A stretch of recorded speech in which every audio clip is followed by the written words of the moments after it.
Hello everyone, চলে এসেছি আরও একটা নতুন মুভি এক্সপ্লেনিং গল্প নিয়ে। আজ আমি এক্সপ্লেন করতে চলেছি নতুন রিলিজ হওয়া মুভি মাকে, যেটা সাসপেন্স থ্রিলার এবং হরার স্টোরি নিয়ে রয়েছে। আশা করি তোমাদের খুবই ভালো লাগবে। তো চলো বেশি দেরি না করে তাড়াতাড়ি মুভি এক্সপ্লেনেশনটা শুরু করা যাক। মুভি শুরু হয় আম্বিকা নামের একজন মেয়ের থেকে, যে স্কুলের মধ্যে কিছু বাচ্চাদেরকে মা কালীর গল্প শোনাচ্ছিল। তখনই তার হাজবেন্ড শুভঙ্কর সেখানে পৌঁছে যায়, যার কারণে তাদের দুজনের মধ্যে কথোপকথন হচ্ছিল। তারপরে আমরা জানতে পারি তাদের দুজনের একটা মেয়ে রয়েছে, যার নাম হলো শ্বেতা। শ্বেতা বহুদিন ধরে শুভঙ্করের গ্রাম চন্দ্রপুরে যেতে চাইছিল, কিন্তু তারা কোনোদিনই তাকে সেখানে নিয়ে যায়নি। আর এই কারণেই শ্বেতা অনেক আপসেট ছিল, আর তার কারণেই সে তার বাবা মাকে জিজ্ঞাসা করতে থাকে তারা তাকে চন্দ্রপুরে কেন নিয়ে যায় না, কিন্তু তার বাড়ির লোক তাকে কোনো জবাব দেয় না। রাতে শুভঙ্কর আম্বিকাকে বলে যে আমাদের শ্বেতাকে সব কথা বলে দেওয়া উচিত, কিন্তু আম্বিকা বলে শ্বেতা এখন অনেক ছোট রয়েছে, এই সব ব্যাপারগুলোকে ও একবারে হজম করতে পারবে না, তাই জন্য তারা তাকে এখন কিছু বলবে না। তারপরে আমরা দেখতে পাই শুভঙ্করের কাছে চন্দ্রপুর থেকে তার একটা বন্ধু ফোন আসে, যে তাকে বলে যে তার বাবা মারা গিয়েছে। আর এটা শোনার পরে শুভঙ্কর একা একাই চন্দ্রপুরের জন্য বার হয়ে যায়। যাওয়ার আগে সে শ্বেতাকে দেখতে পায়, কিন্তু তাকে সে একবারের জন্য জাগায় না। তারপরে সে চন্দ্রপুরে পৌঁছে যায়। তারপরে সে নিজের বাবার শেষ কার্য সম্পূর্ণ করে এবং আম্বিকাকে বলে যে সে আজকে রাতেই ফিরে যাবে, কারণ সে সেখানে একদমই থাকতে চাইছিল না। তারপরে শুভঙ্কর তার একটা চাচাকে বলে যে তাড়াতাড়ি করে কোনো একটা এজেন্ট খুঁজতে আর এই ব্যাপারটাকে বিক্রি করে দিতে। আসলে শুভঙ্করের এই হাভেলিতে কোনো রকম ইন্টারেস্ট ছিল না। এটা শোনার পরে সরপঞ্চজি খুবই শক ছিল, যার কারণে সে শুভঙ্করকে বারণ করে এইসব কিছু না করার জন্য। তখন গ্রাম পঞ্চায়েতের সেই লোকটি তাকে বলে যে তোমার এখানে থাকা উচিত, কিন্তু শুভঙ্কর তাতে রাজি হয় না। পঞ্চায়েতের লোকটি তখন তাকে জানায় যে সে খুব ভালো করেই জানে তার ছেলে নয় মেয়ে হয়েছে, কিন্তু এখানে আগের মতন আর কোনো প্রথা চলে না, তাই জন্যই তুমি লুকানো বন্ধ করে দাও। কিন্তু শুভঙ্কর তাকে কোনো কথাই বলে না, আর সে বলতে থাকে সে নিজের ঘরটাকে বিক্রি করতে চায়, তাই জন্য যেন তারা তাড়াতাড়ি করে কাস্টমারটা খুঁজে বার করে। তারপরে আমরা দেখতে পাই শুভঙ্কর এখানে আসার জন্য প্রস্তুতি নিচ্ছিল। তখন আম্বিকাকে আমরা দেখতে পাই যে কিনা তার মেয়ের ট্যাবটা চেক করছিল। তখনই সে একটা ফটো দেখতে পায়, আর সেই ফটোটা দেখার পরে সে শুভঙ্করকে পাঠায় সঙ্গে সঙ্গে। সেই ফটোটা দেখে শুভঙ্কর অনেক বেশি শকড হয়ে যায়। সে তাড়াতাড়ি করে আম্বিকাকে কল করে, কিন্তু আম্বিকা তার কোনো কথাই শুনতে পারে না। তারপরে আমরা দেখতে পাই কিছু গাছের গোড়ায় সে শুভঙ্করের গাড়িটাকে পুরোপুরি ঘিরে নেয় এবং তাকেও মেরে ফেলে, আর তারপর সেই গাড়ির মধ্যে আগুন জ্বালিয়ে দেয়। কিন্তু সবাই এটাই ভেবেছিল যে সেই গাড়িটা ধাক্কা লেগে আগুন জ্বলে নষ্ট হয়ে গিয়েছে, আর শুভঙ্করও সেখানে মারা যায়। তারপরে আমরা জানতে পারি এটা কোনো গাছের রাক্ষস ছিল যে শুভঙ্করকে মেরে দিয়েছিল, কিন্তু আম্বিকার এটাই মনে হতো শুভঙ্করের গাড়িতে অ্যাক্সিডেন্ট হয়েছিল, যার কারণে আগুন জ্বলে সে মারা গিয়েছে। এটা শোনার পরে আম্বিকা শ্বেতা দুজনেই পুরোপুরি ভেঙে গিয়েছিল। তারপরে 3 মাস এভাবেই কাটতে শুরু করে। তারপর হঠাৎ একদিন ওই গ্রাম পঞ্চায়েতের প্রধানের ফোন আসে, যে কিনা তাদেরকে বলে ঘর বিক্রি করার জন্য একটা ভালো খদ্দের পেয়ে গেছে তারা। আম্বিকা যদি এখানে এসে সব ডকুমেন্টস দেখে টেকে নেয় আর নিজেও সব পরীক্ষা করে নেয়, তাহলে কাজগুলো অনেক তাড়াতাড়ি হয়ে যাবে। এটা শোনার পর আম্বিকা সেখানে যাওয়ার জন্য রেডি হয়ে যায়, কিন্তু শ্বেতা বলে সেও তার সঙ্গে যাবে, কারণ সে তার মাকে একা ছাড়তে পারবে না। তার বাবা সেখানে গিয়ে আর ফিরে আসেনি, এবার তার মাও একা যাবে বলছে। তারপরে আম্বিকা শ্বেতাকে নিজের সঙ্গে নিয়ে যাওয়ার জন্য রেডি হয়ে যায়। তারপরে তারা দুজনই চন্দ্রপুর চলে আসে। আম্বিকা শ্বেতা যখন চন্দ্রপুরে আসে, আম্বিকা তখন সব জায়গায় দেখতে শুরু করে, কারণ সেখানে গিয়ে তার একটা আলাদাই অদ্ভুত ফিলিং হচ্ছিল, কিন্তু সে শ্বেতাকে কোনো কথাই বলে না। তারপরে তারা রাজমহলে যায়। সেখানে গিয়ে তারা দুজন যারা কাজ করত তাদের মধ্যে একজন মহিলা ছিল নন্দিনী। সে আম্বিকাকে দেখে একদমই পছন্দ করে না। তারা আম্বিকা আর শ্বেতা দুজনকেই একদমই পছন্দ করছিল না এখানে। এটা বোঝার পরেও আম্বিকা তাদেরকে কিচ্ছু বলে না। তারই সঙ্গে তাদের একটা বাচ্চা মেয়ে ছিল, যার নাম হলো দীপিকা। তার সঙ্গে শ্বেতার বেশ ভালোই বন্ধুত্ব হয়ে গিয়েছিল। পরের দিন যখন সরপঞ্চ এজেন্টকে নিয়ে আসে, তখন এজেন্ট বলে যে এই ঘরটা বিক্রি হবে না, কারণ এই ঘরটাকে সবাই শ্রাপিত বলে, আর সেই জন্যই কেউ এটাকে নিতে চাইছে না। যেটা শোনার পরে আম্বিকা অনেক বেশি শক ছিল, কারণ সরপঞ্চ তাকে এই ব্যাপারে কোনো কথাই বলেনি। তারপরে সরপঞ্চ আম্বিকাকে ভালোভাবে বোঝায়। সে বলে এজেন্ট জেনে বুঝেই এইসব করছে, কোনো চিন্তার ব্যাপার নেই। আর এদিকে আমরা শ্বেতা আর দীপিকাকে দেখতে পাই, যেখানে শ্বেতা দীপিকাকে কিছু ফটোজ দেখাচ্ছিল। তখন তাকে সেই গাছের ফটো সে দেখিয়ে দেয়, আর আর এটা দেখার পরে দীপিকা অনেক বেশি শকড হয়ে যায়, কারণ এই গাছটা তো সে এখানে দেখেছে। যেটা শোনার পরে শ্বেতা অনেক খুশি হয়ে যায় আর সেটাকে দেখতে দেওয়ার জন্য জোর করতে থাকে। দীপিকা তাকে প্রথমে বারণ করে, কিন্তু সে কোনো কথা শোনে না। তাই দুজন মিলে ওই গাছটাকে দেখতে চলে যায়। যখনই দুজন মিলে গাছটাকে দেখতে গেছিল তখনই সেখানে অম্বিকা চলে আসে। এসে শ্বেতাকে বলে যে সে যেন তাকে না বলে কোথাও না যায়। তারপরে তাদের দুজনকে নিয়ে অম্বিকা ফেরত আসছিল। আসার পথে দীপিকার মা চলে আসে। নন্দিনী যখন এসে দেখতে পায় যে তার মেয়ে গাছের কাছে এসেছে, সে তার মেয়েকে খুব মারধর করতে থাকে এবং রাগারাগি করে তাকে সেখান থেকে নিয়ে গিয়ে একটা ঘরে বন্ধ করে রেখে দেয় আর তাকে বলে যে জানলা দরজা যেন সে একদমই না খোলে। অ্যাকচুয়ালি দীপিকার পিরিয়ড স্টার্ট হয়ে গিয়েছিল। তারপরে দীপিকা ওই রুমেই বদ্ধ হয়েছিল, কিন্তু কিছুক্ষণ পরে সেখানে সেই গাছের শিকড়গুলো আসতে থাকে আর সে দীপিকাকে নিয়ে চলে যায় নিজের সঙ্গে করে। আর যখনই নন্দিনী সেখানে দরজা খোলে তখন সে দেখতে পায় দীপিকা সেখানে ছিল না। এটা দেখার পরে সে খুব ভালো করেই বুঝতে পেরে যায় ওই রাক্ষসটা তার মেয়েকে তুলে নিয়ে গিয়েছে। আর নন্দিনী বারবার শ্বেতাকে অনেক উল্টোপাল্টা কথা শোনাতে লাগছিল, কারণ শ্বেতার জন্যই সেই রাক্ষসটা নাকি এখানে এসেছে। এটা শোনার পরে শ্বেতাও খুব বেশি ভয় পেয়ে গিয়েছিল।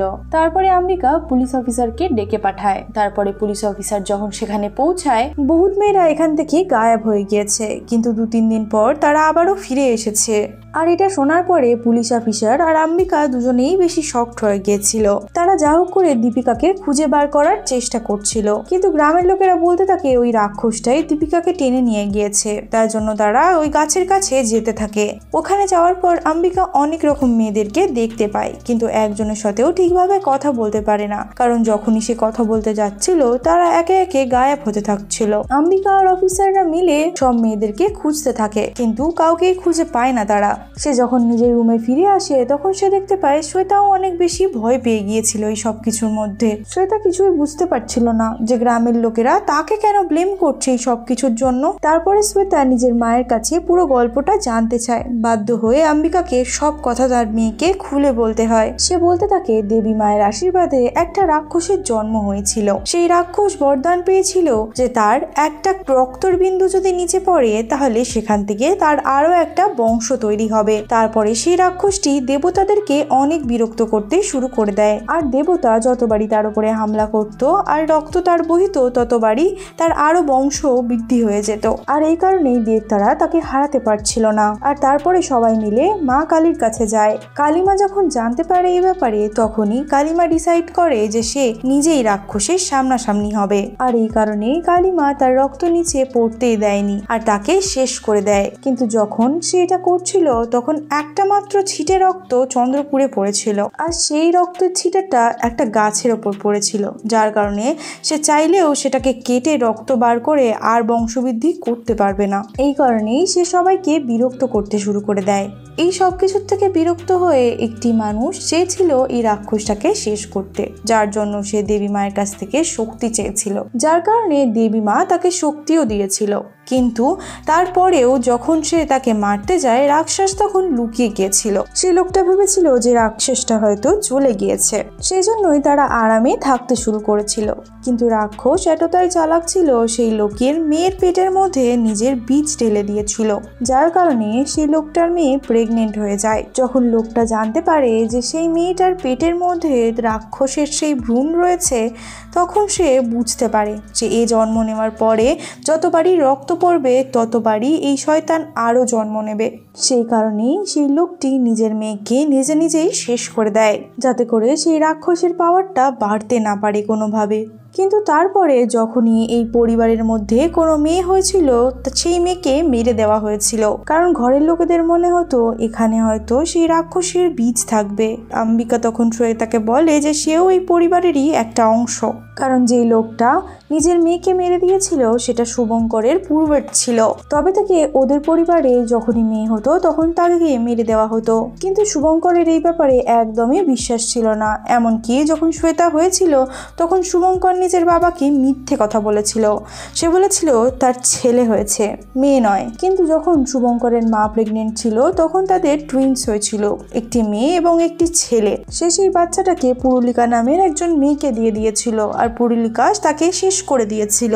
এইসব শোনার পরে শ্বেতা তো খুবই ভয় পেয়ে যায়, কিন্তু তখন শ্বেতা তাকে বলে তারা যেন কোনো টেনশন না নেয়। তারপরের দিন পুলিশ এসে সেই সব ছেলে মেয়েগুলোকে জিজ্ঞাসা করতে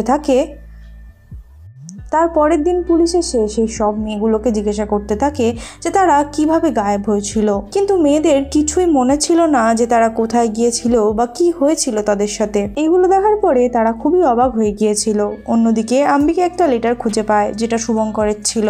তখন আম্বিকা শুভঙ্করের সেই লাস্ট লেটারটা পড়ছিল। তখন সে দেখতে পায় ওখানে লেখা ছিল যে কিভাবে ওই রাক্ষসকে বধ করা যেতে পারে। তখনই তার কাছে একটা স্বপ্ন আসে দেবী মায়ের। এটা দেখার পরে আম্বিকা অনেক শকড হয়ে গিয়েছিল। তার সঙ্গে সঙ্গে আম্বিকাদের বাড়িতে একটা মন্দির ছিল যেটা 40 বছর ধরে বন্ধ রাখা ছিল, কারণ যখনই দেবী মার স্বপ্ন আসতো তখনই সেই দরজা খোলা হতো। আর সেই বছর সেই মানুষই দেবী মার পুজো করবে নিজের হাতে। 40 বছর আগে পরিণীতা নামে সেই মেয়ের কাছে এই স্বপ্নটা এসেছিল, তখন সে পুজো করেছিল।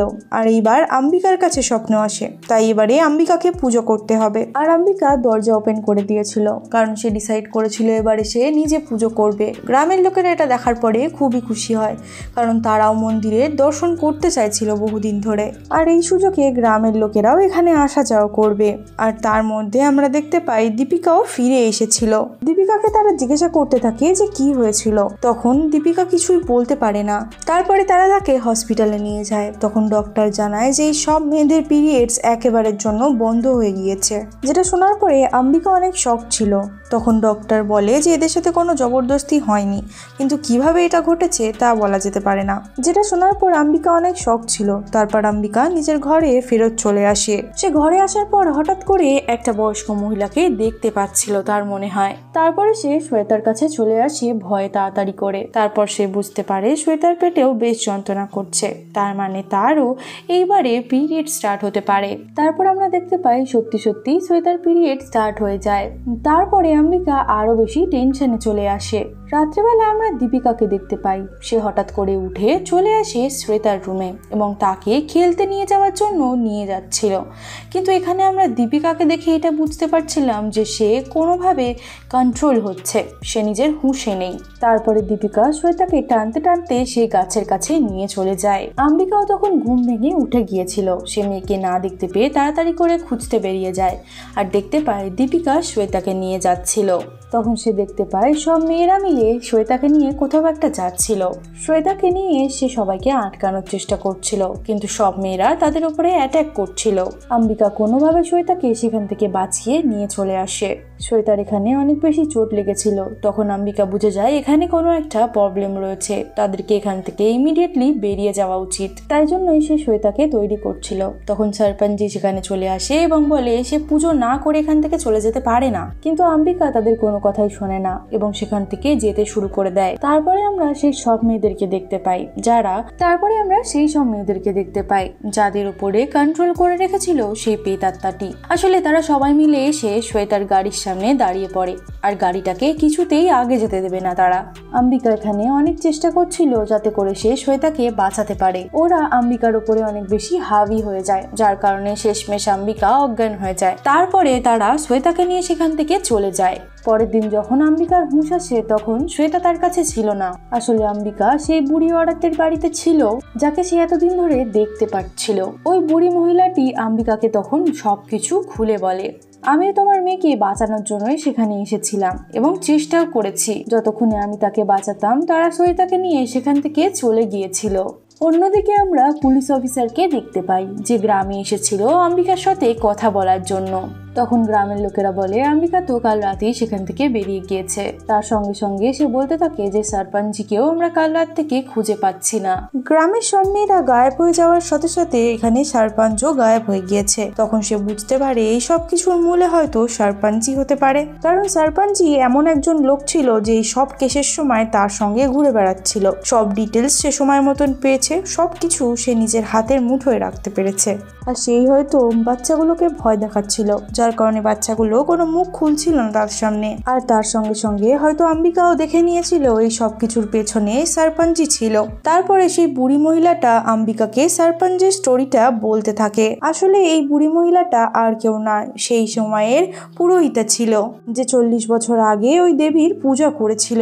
আর তাকে সে বাচ্চাটা দেওয়া হয়েছিল মারার জন্য, কিন্তু সেটাকে সে করে উঠতে পারে না, কারণ কোনো দেবী এটা করতে পারবে না, আর সে এটা করতে দিতেও চাইবে না। আর আমি সেই কারণেই সেটা করব না বলে বারণ করে দিয়েছিলাম। এটা দেখার পরে এখনের যে সরপঞ্চ আছে সে খুব ইয়াং ছিল। সে যখন সেখানকার সরপঞ্চকে বলে যে মেয়েরা এসব কাজ করতে পারবে না, আপনি বরং আমায় দিন, আমি করে দিচ্ছি। এটা বলার পরে সে নিজে সেই বাচ্চাটাকে মেরে দেয়। তারপরে সে এখানকার সরপঞ্চ হয়ে যায়, আর আস্তে আস্তে সে এখানে রাজ করতে থাকে। তারপরে সে পুরনিতার সঙ্গেও জবরদস্তি করেছিল অনেকবার, কিন্তু এই কথাটা রাক্ষসের একদমই ভালো লাগে না যে সরপঞ্চ সেই বাচ্চাটাকে মেরে দিয়েছে। অ্যাকচুয়ালি রাক্ষস এটাই চাইতো যে যাতে করে বাচ্চাটা বেঁচে গেলে তার মধ্যে নিজের অংশ দিয়ে দেবে, কিন্তু তাকে মেরে দিয়েছিল বলে সেই কারণে রাক্ষস অনেক বেশি রেগে গিয়েছিল। এটা দেখার পরে সরপঞ্চ তখন রাক্ষসের থেকে ক্ষমা চায় এবং বলতে থাকে তুমি যা বলবে আমি তাই করতে রাজি আছি। তারপরে রাক্ষস সরপঞ্চকে কিছু শক্তি দেয় যাতে করে সে মেয়েগুলোকে ধরে ধরে তার কাছে আনতে পারে। আর এই কারণেই তবে থেকে যখনই কোনো মেয়ে পিরিয়ড স্টার্ট হয়ে যায় তখনই তাকে সরপঞ্চই ওই রাক্ষসের কাছে ধরে নিয়ে যায়, যাতে করে সেই রাক্ষসটা নিজের বীজটাকে সেই মেয়েটার মধ্যে ভেতরে দিতে পারে, আর সেখান থেকে তার একটা বংশ বিস্তার হয়। কিন্তু এখনো অবধি সেটা হয়ে ওঠেনি, কারণ এখনো অবধি কোনো মেয়ে তার ওই বীজটাকে পালতে পারেনি। যেটা দেখার পরে রাক্ষস বুঝতে পেরে গিয়েছিল শুভঙ্করের ফ্যামিলির কাউকেই লাগবে তার, আর সেই কারণেই সেই সব ছক কেটেছিল। এই কারণেই সরপঞ্চ শুভঙ্করের বাবাকে মেরে দিয়েছিল যাতে শুভঙ্কর এখানে আসতে পারে। আর শুভঙ্কর আসার পরে যখন সে একা এসছে, এই দেখার পর সরপঞ্চ তাকেও মেরে দেয় যাতে করে তোমাদের দুজনকে এখানে এনে নিতে পারে সে। আর শ্বেতা এখানে আসার পরে রাক্ষসটাকে সে শ্বেতাকে দিয়ে দেবে। আর যেমন ওরা প্ল্যান বানিয়েছিল তেমনই হচ্ছিল। শ্বেতা এখন ওই রাক্ষসটার কাছেই রয়েছে।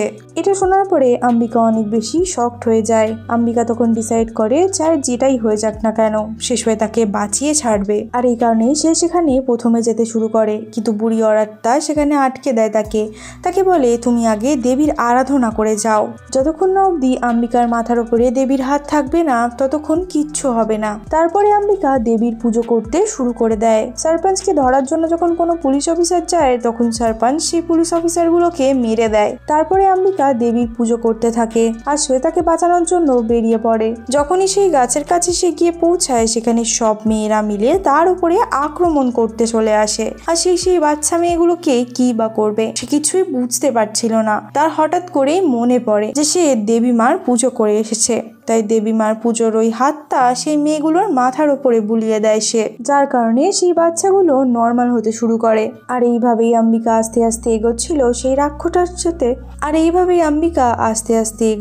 সেই রাক্ষসটার সাথে মোকাবিলা করার জন্য। কিন্তু সেই রাক্ষসটা ছিল অনেক বেশি শক্তিশালী, যার কারণে আম্বিকা তার সাথে একদমই কোনো মোকাবিলা করতে পারছিল না। অন্যদিকে রাক্ষসটা আম্বিকাকে অনেক বেশি টর্চার করছিল। আর এই মারামারির সময় আম্বিকার মাথা ফেটে গিয়ে রক্ত বার হয়ে যায়, আর সেই রক্তটা মাটিতে পড়ে ঠিক সেই জায়গাতে যেখানে অনেকগুলো বাচ্চাকে মেরে ফেলে পুঁতে দেওয়া হয়েছিল। আর সেই হাড্ডিগুলোর মধ্যে আম্বিকার শরীরে রক্ত লেগে গিয়েছিল, যার কারণে আম্বিকার মধ্যে অনেকটা পাওয়ার চলে আসে, সঙ্গে তার মধ্যে দেবী মায়ের শক্তিও আসে। তারপরে আম্বিকা ওই রাক্ষসটার সাথে ফাইট করতে শুরু করে দেয়, আর সবশেষে সেই রাক্ষসটাকে শান্ত করতে পারে, আর তারপর তাকে সে মেরে ফেলে। আর এখন আম্বিকার মনে হয় যে রাক্ষসটা শেষ হয়ে গিয়েছে, এই কারণে সে শ্বেতাকে নিয়ে সেখান থেকে চলে আসছিল। তখনই সেখানে পুরোহিতা চলে আসে, আর সে জানায় শ্বেতার মধ্যে সেই রাক্ষসের বীজ রয়েছে, তার মানে এখন আম্বিকাকে নিজের মেয়েকে মেরে ফেলতে হবে। যেটা শোনার পরে আম্বিকা কিছুই বুঝতে পারছিল না যে তার কি করা উচিত। যদি আম্বিকা নিজের মেয়েকে না মেরে ফেলে তাহলে সেই রাক্ষসটা আবারও জন্ম নেবে। এই কারণে আম্বিকা ডিসাইড করে যে সে তার মেয়েকে মেরে ফেলবে, আর তার সঙ্গে সেই রাক্ষসকেও পুরোপুরি শেষ করে দেবে সে। আর এখন কালী মায়ের ভরসা থাকবে যে সে তার মেয়েকে যেন বাঁচিয়ে নেয়। তারপরে আম্বিকা নিজেকে তৈরি করে তার মেয়েকে মারার জন্য। যখন সে তার মেয়েকে মারতেই যাচ্ছিল তখন সেখান থেকে সব আত্মাগুলো মুক্ত হয়ে যাচ্ছিল। আর এটা দেখার পরে পুরনিতা বুঝতে পেরে যায় যে অম্বিকার মেয়ের মধ্যে কোনো বীজ নেই আপাতত, কারণ সেটা শেষ হয়ে গিয়েছে। তার কারণেই এতগুলো স্পিরিট একসাথে মুক্তি পেয়েছে। আর অম্বিকাকে সে আটকে দেয়। আর তারপরে শ্বেতারও হুঁশ চলে আসে। অম্বিকা তখন শ্বেতাকে দেখে খুবই খুশি হয়ে যায়। আর সেই মেয়েগুলো নর্মাল হয়ে গিয়েছিল, যাদের ওপরে কিছু হাবি হয়েছিল। আর এইভাবেই সব হ্যাপি এন্ডিং হয়। কিন্তু কিছু টাইম পরে গল্পটা আর একটু এগিয়ে যায়। ওই রাক্ষসটা এখনো অব্দি মরেনি। সে বলতে থাকে পৃথিবীতে যতদিন মানুষ থাকবে ততদিন রাক্ষস তো থাকবেই। আর এর সাথে সাথে মুভিটা এখানে এন্ড হয়ে যায়। তো বন্ধুরা, তোমাদের এই মুভি এক্সপ্রেশনটি কেমন লেগেছে আমাকে কমেন্ট সেকশনে জানাতে একদমই ভুলো না। ভিডিওটি ভালো লাগলে ভিডিওটিকে লাইক করে চ্যানেলটিকে সাবস্ক্রাইব করে নিও, তার সঙ্গে বেল আইকনটাও ক্লিক করে দিও। দেখা করছি আরও একটি নতুন মুভি এক্সপ্লেনিং ভিডিও নিয়ে খুব তাড়াতাড়ি। ততক্ষণের জন্য ভালো থেকো, সুস্থ থেকো।